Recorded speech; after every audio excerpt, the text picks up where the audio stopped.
পুরো মুনাফা ফেরত পেতে আবারও রাস্তায় নামলেন একীভূত ৫ ব্যাংকের আমানতকারীদের একটি অংশ। রোববার সকালে মতিঝিলে বাংলাদেশ ব্যাংকের সামনে অবস্থান নেন তারা। বলেন, শরিয়ার কথা বলে কোনোভাবেই মুনাফা কমাতে পারবে না বাংলাদেশ ব্যাংক, তবে বাড়ানো সম্ভব নয় বলে সাফ জানিয়ে দিয়েছে কেন্দ্রীয় ব্যাংক।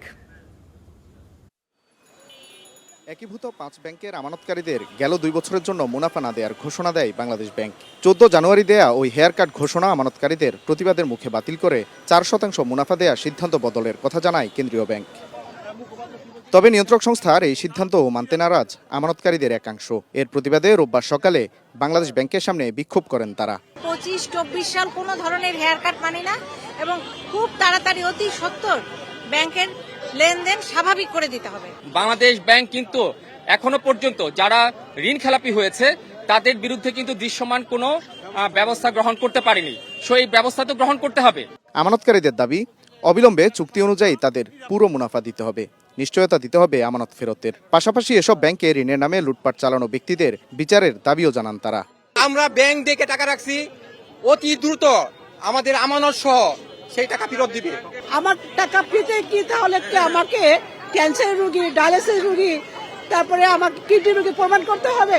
এটা খুবই দুঃখজনক। তবে বাংলাদেশ ব্যাংক বলছে, শরিয়া অনুযায়ী আমানতকারীদের মুনাফা কমানোর সিদ্ধান্ত নিয়েছে বাংলাদেশ ব্যাংক। এর চেয়ে বেশি হারে দেয়া সম্ভব নয়।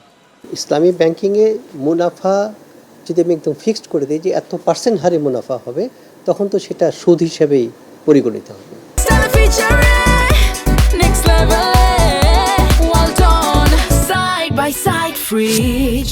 তবে এটা ভেরিয়েশন হবে, কখনো বাড়বে কখনো কমবে। ব্যাংকের ব্যবসায়িক ভলিউম এবং তার অর্জিত মুনাফার উপর ভিত্তি করেই আমানতকারীদের মুনাফা নির্ভরশীল। তো আমরা যখন দেখলাম যে ২৪ এবং ২৫ সালে বাংলাদেশ ব্যাংক বলল যে যেহেতু কোনো এই ২ বছরে কোনো অপারেটিং প্রফিটে ছিল না ব্যাংক, স্বাভাবিকভাবেই ইসলামী শরিয়া মোতাবেক এই ২ বছরে আমানতকারীদের কোনো প্রকার মুনাফা দেওয়া যাবে না। বর্তমানে চলতি ও সঞ্চয় হিসাবের বিপরীতে সর্বোচ্চ ২ লাখ টাকা তোলার সুযোগ পাচ্ছেন ৫ ব্যাংকে একীভূত করে গঠিত সম্মিলিত ইসলামী ব্যাংকের আমানতকারীরা। Waled Sakib, star news, Dhaka.